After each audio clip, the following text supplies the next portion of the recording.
Lately I've developed an unhealthy obsession with the Ouija board I picked up recently. I know what you're thinking. Has this guy not seen the countless movies on the subject of the evil of the Ouija board? Has he not read the stories that are splashed across Reddit and YouTube? Well, to answer your question, I have. All of them. Several times. So now, your question probably becomes, is he crazy? Or just plain insane? The answer again is yes. But how did this obsession begin and blossom into the horror that I'm now facing? Well, it starts with all things that lead a man to turn from logical to illogical. The one thing that can drive any sane person mad in all the best ways, and in most of the worst. Love. I remember clearly the day I started debating purchasing that damn board. It was Saturday, November 14th, 2020. The day after she died.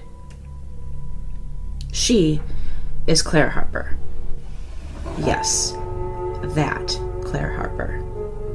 The one that was all over the news for the gruesome and tragic way in which she died. She may have ended up as a cautionary tale about the hazards of speeding in the winter, but before that she was just Claire. My Claire, the love of my life. The first person outside of my immediate family who just got me. We had so many things in common, but enough dissimilar tastes that kept things interesting. She always had some random book she wanted me to read, and I in turn would share the movie adaptation that would inevitably be a letdown from the written word. She was the epitome of love at first sight. My Claire. The night she died was the perfect storm of everything that can go wrong, choosing to do so. For starters, it was Friday the 13th. A detail which the tabloids and sleazy papers that would cover the story in the months after her death would find some sort of sick pleasure in. Being a Friday, it was also the day that I worked the closing shift at the movie theater I worked at, which meant a few things. First being that I would not be home until the early hours of the morning.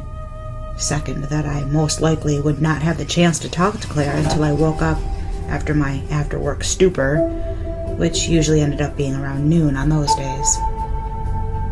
And thirdly, and this is the one that I still carry guilt over, I would not be around to pick Claire up from her shift at the local thrift bookstore that she worked at when her shift ended at about 9:30. Adding more fuel to an already about to blaze inferno was the fact that Claire's parents were out of town with some friends at some fancy schmancy ski resort in the Rockies, which meant that her ride home became dependent on the one person who was the last resort, and with good reason. Her older brother, Steve. Steve was your stereotypical egocentric high school senior who operated under the grand illusion that he was God's gift to women and flirted with literally anything with a pulse and a short skirt. It's not necessarily that he was a bad guy. The opposite, really. He had a dopey charm about him, and he absolutely loved Claire, and was always quick to come to her aid. It was never a question of if he would give her a ride. It was always just if Claire wanted him to. The reasons for this are many, but I will sum it up with the one instance that kind of encapsulates them all. Steve had agreed to pick Claire up from one of her Friday shifts because their mom had recently had surgery and their dad wanted to stay home with her to take care of her. So Claire asked Steve, who quickly agreed. Claire closed down the bookstore and sat on the bench in front of the store to wait for Steve. And wait, she did. Until nearly 11. When Steve finally pulled up to the curb, Claire was pissed. Like steam coming out of her head, pissed with a capital P. When she asked him where in the actual hell he had been, he told her that he'd run into Caitlin from school when he stopped for gas. And she was flirting with him like crazy. And she asked if he could bring her home because she had a flat tire and no spare. Why are the pretty ones always so dumb? Anyway, after expressing how grateful she would be if he would just give her a ride and how her house wasn't that far, Steve agreed, thinking with the head that did not reside on his shoulders. Yeah, he left his younger sister sitting out on a bench in the middle of the night so he could bring some other chick home on the hopes of seeing the extent of her gratitude. Alright, I try really hard to focus on the good stuff with Steve and not on what a condescending, self-absorbed prick he could be. After all, it's supposedly not cool to speak ill of the dead. That night, however, Steve was actually on time, and everything seemed to be fine. But it was November in Colorado, and the snow was coming down heavy, the road slick with the tramped-down snow of previous snowfalls, and the black ice that lay below on the blacktop. Steve was in a rush to get back home because he'd planned a Skype call with some chick he'd met online and wasn't paying much attention to the speed limit. The report is that he must have been going in excess of 60 miles an hour, which doesn't seem like much until you consider the windy nature of the road that took them home, and of course the already 2 feet of snow that had fallen. I can hear Claire screaming in my head for him to stop, begging him to at least slow down. But that was one thing about Steve. You didn't tell him what to do.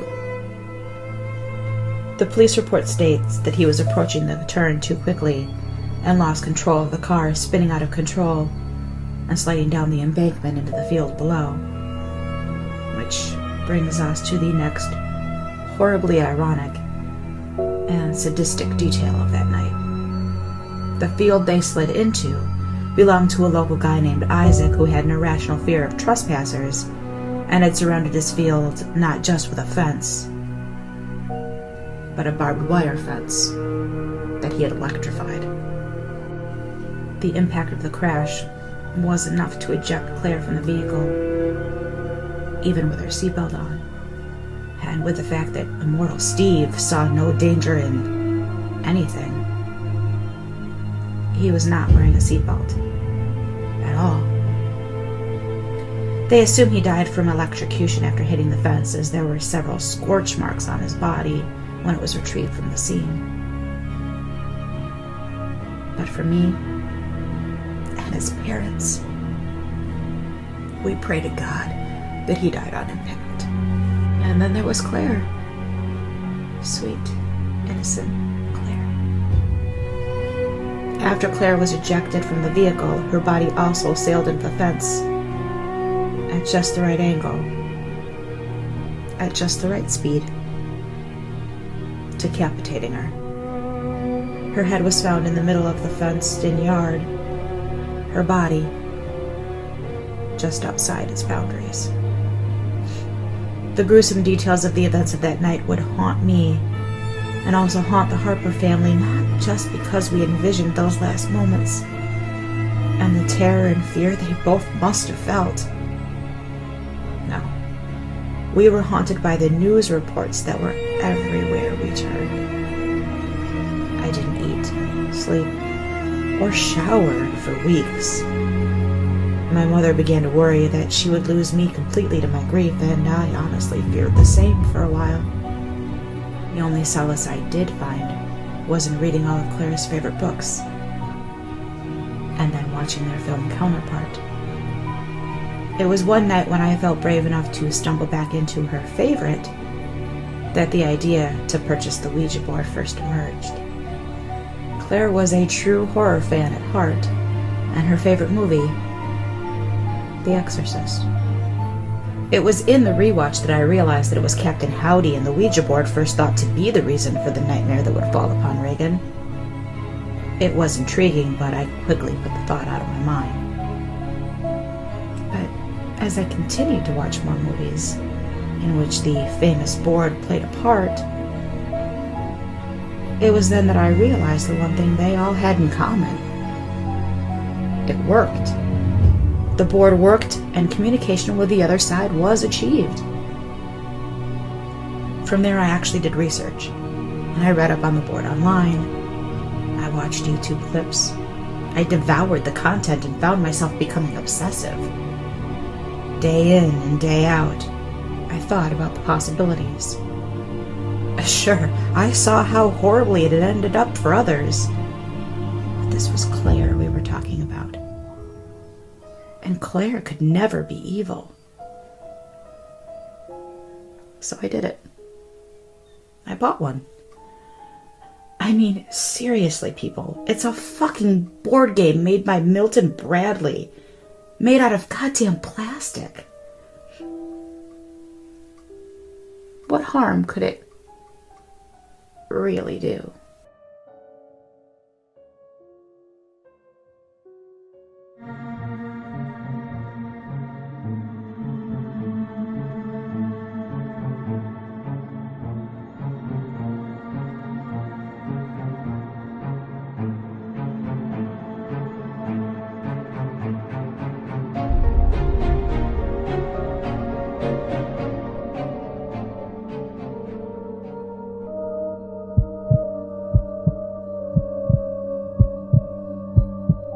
And now, a word from our sponsor. You like apples? Yeah. Discover an unforgettable Benetos. classic recipe by Lindsay.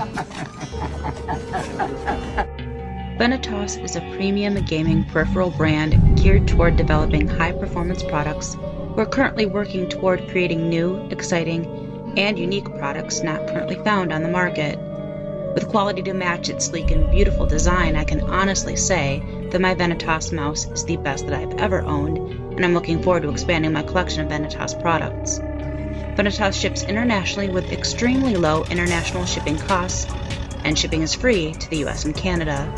Your products will arrive quickly and carefully packaged, with most orders arriving within 7 to 10 business days. If you're looking to upgrade your setup in an affordable way without substituting looks, Benetos is an optimal choice, and when you use code pressstartmom at checkout, Benetos is offering a 10% discount on your order. You'll be doing mom a solid, and you'll be doing yourself a solid. Everyone wins. Thank you so much to Benetos for sponsoring this video. Can you see me? Hello? Can you find me? I'm here. Behind you, look. Behind you.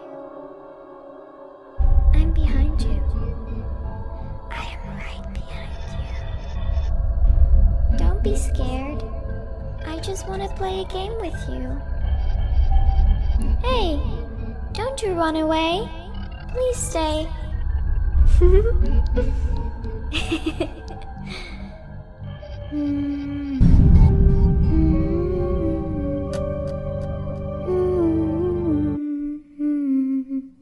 Incy Wincy Spider went up the water spout.